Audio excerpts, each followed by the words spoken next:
find your way back home. Hello friends, how's it going? It's me, Betty Jean. So it is time for the weekly 3 Looks 1 Palette video. I have been doing a 3 Looks 1 Palette video once a week for probably at least 7 or 8 months now. It's been quite a while. So anyways, I recently asked you guys on my Instagram stories which palettes you want me to use in a 3 Looks 1 Palette video first, and it was an exact tie between the Classical Paradise from Ace Beaute and the Slice of Paradise, which is the colorful one. And then I ran a poll on specifically those two, and this one won literally maybe by 4%, but it technically won, so I went with this one this week. I was actually going to upload this last week, but then all the Blue Blood stuff came out, and I was like, wait a minute, I totally need to try to do a 3 Looks 1 palette on this week, so that's why this one is a week later. And technically, at the moment you're seeing this, I've changed my hair, but this is the last video I'm filming with this hair, so next video you'll be able to see my new hair. Does not matter for this video though. Totally unrelated. This palette is so pretty. This is definitely my favorite of the Ace Beaute bundle. The Flare from Ace Beaute is my favorite Ace Beaute palette ever, but this is my favorite of that bundle of the 4 palettes in the Classical collection. I just love this color story. It's so earthy and grungy and yummy, and it's a fall lover's dream. This is literally perfect in the fall. Obviously, it is the beginning of spring right now, but that's what you guys voted for. I did make sure to do one very springy look for this video. I love Ace Beaute's formula. It's one of my personal favorite shadow formulas. I know it's not everybody's favorite. The thing is with these shadows, they can be a little, I don't want to say tricky because I don't really have problems with them, but they're extremely pigmented. They are not for the faint of heart. You can't go in with too much or you'll have enough shadow to blend on your entire face. So you have to go in light-handed. But it's not really a problem for me. If anything, I prefer more pigmented shadows like this. I just dip in very lightly. I can always add more if I need to. But I like the payoff with these. I think the colors are beautiful. All of their palettes have beautiful color stories, and I have a lot of fun playing with them. Anyways, as you saw from the intro, I did this very grungy, greenish, reddish look with the big wing. I did that more pretty springy, orangey yellow look. And then I did that really cool, just kind of red smoky eye. I don't know how else to put it. Let's just get into the tutorials.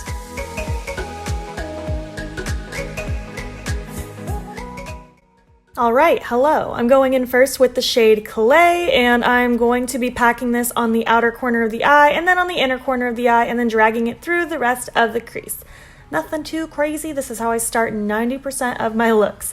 I'm not carrying the shade too terribly high though, because this does blow out really fast because these shades are so pigmented, and this one in particular is very. So I'm just keeping this fairly close to my crease, and then I'm also going to begin to smoke this out under my lower lash line, all the way from inner to outer portion of that lower lash line, making sure I just get it nice and rounded. Now going in with the shade Rye to help buff that out.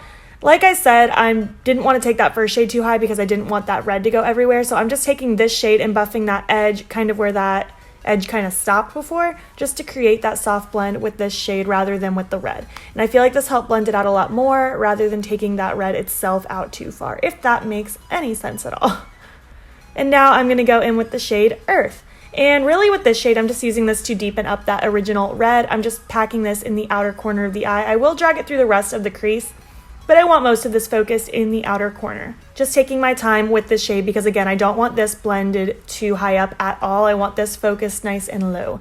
And I'm also gonna take this and pop this mostly focused in the outer corner of the lower lash line. And then I will take that first brush and begin to buff that edge out even more. Again, not bringing it out too high. I just want it to be nice and diffused. Now I'm gonna go in with the shade Harvest, but I'm first laying down some of the NYX Glitter Primer so it's nice and metallic. And then I'm just gonna take that shade and really I'm just stamping this all over the lid, and then once I get closer to the actual crease, I'm going to be a little bit precise with it. I'm doing almost a faux cut crease kind of look without having to actually cut my crease, if that makes sense. I don't know if that makes sense. And then I'm just going to buff and blend that outer edge just a little bit more so it's nice and diffused.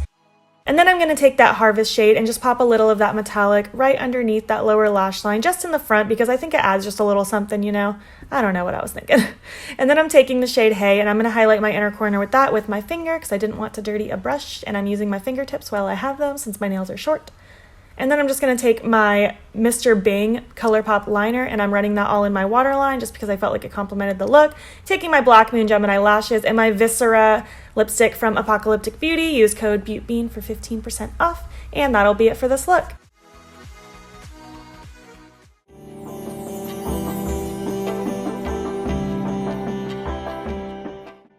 Starting off this second look with the shade Vegetation, I'm going to use kind of one of those angled shadow brushes that I like to use, and I'm going to begin to create a wing-like shape in the outer corner of my eye because I did want this look to be a little bit more elongated, but I'm just really focusing it in the outer corner, drawing up that wing, packing it a little bit in the outer portion of the lower lash line to, again, have that focus in that outer corner, and I'm just building that shape basically. You can see what I'm doing here, and then I'm going to take the shade Maze and I'm going to begin to buff and blend that, starting in the inner portion of the eye where there are no orange shadows, and then above the orange before that I placed earlier, just to buff and create that seamless blend. I didn't want it to look insanely precise of a wing, I just wanted it to be elongated, so I'm taking heavy patience, I should say, in making sure this is nice and blended and diffused, and just a nice gradient from orange to yellow. You know what I mean? You know what I mean. You can see what I'm doing. It's nothing too crazy. And then I'm going to take the shade Sunflower, and I'm simply just packing this all over the lid. Nothing precise at all here. I'm not doing a faux cut crease or anything like that. I just wanted it to be a cute, shiny moment on the lid. And then I'm going to take that first brush and buff out that edge a little bit more so it's a nice blend between that shimmer and the orange. This is one of my favorite yellow shimmers ever because it's not a gold, it's a yellow. It's so cute. And then I'm going to just place some more of that yellow underneath that lower lash line because I felt like it needed it. And then I'm going to pop that Sunflower shade in my inner corner. You know how it goes. And then I'm going to take my Queen Bee liquid lipstick from Jeffree Star, and I'm going to draw a wing with that because I just wanted a yellow wing with this look. I thought it was very cute. You don't have to do this, but I like a wing, but the wing is always optional. And, you know, you can see what I'm doing. Draw your wing to your discretion. I always do a really big, obnoxious one. And then I'm just going to pack that Maze shade over top of it because I just wanted it to be, I don't know, I wanted it to pack that exact same color of a punch as a liner. You know what I'm saying. And then I'm taking my Black Moon Gemini lashes and my Give Me Glow 1990 liquid lipstick, popping that on, and that'll be it for this cute, summery, sunflowery look.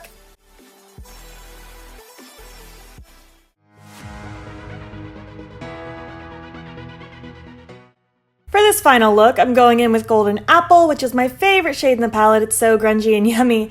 And I'm focusing that first on the outer corner and then carrying it through the rest of the crease. I'm really not doing anything precise with this step. I really wanted this just to be very blown out and grungy and smoky. This is probably, well, in comparison to the first look, it's very not precise. The second look wasn't as precise either. But this one I just wanted to be very blown out and grungy, all up in that eye bag zone underneath the lower lash line, as I normally do. And now I'm taking the shade Soil, and I'm simply just packing this all over the lid. Now, color theory-wise, these red and green kind of tones don't blend well together, but I'm using that to my advantage because I want that to be a more grungy look, so it's fine. But had I wanted it to be a very bright fusion of colors, it's not going to work. But these do blend to be a more grungy tone, so I'm just kind of going back and forth lightly between the two shades until it kind of meshes the way I want it to. And now I'm taking the shade Maze in a fluffy brush, and I'm just blending this right above that edge of the first Golden Apple shade, just to add a little pop of brightness and add a little bit more to that gradient because I felt like it needed it. Taking that all up in the kind of crease and the lower lash line, and then just re-adding in some of that Golden Apple where I see fit. You know, just going back and forth until I like the way it looks. Simple as that. Now I'm taking Mineral, which I feel like is super underrated, but I'm popping this in my inner corner, and I adored the way that it looked with this look. It was so cool. And now I'm taking my Beauty Bakerie Lollipop liner, and I'm drawing a massive wing, which of course is totally optional, but I just like the way the wing looked with this look. I don't know, you guys know I'm a fan of a wing, but do whatever you want. Don't let me force you or stop you or anything like that. Now I'm taking my Black Moon Gemini lashes and my Milani gloss that I can't remember the name of, but it will be down below, and that'll be it for this look. That's it. Those are my looks. What did you think? Which look was your favorite? I think, honestly, the second look was my favorite. I thought it was really cute and springy, which is shocking because if you saw my video where I talked about the least used eyeshadow in each of my palettes video, this is the one I picked, and that was the star of the show in that look. So I don't know why that was my favorite look. I just thought it looked really cute. It might just be because of the time of year. I'm feeling very springy right now.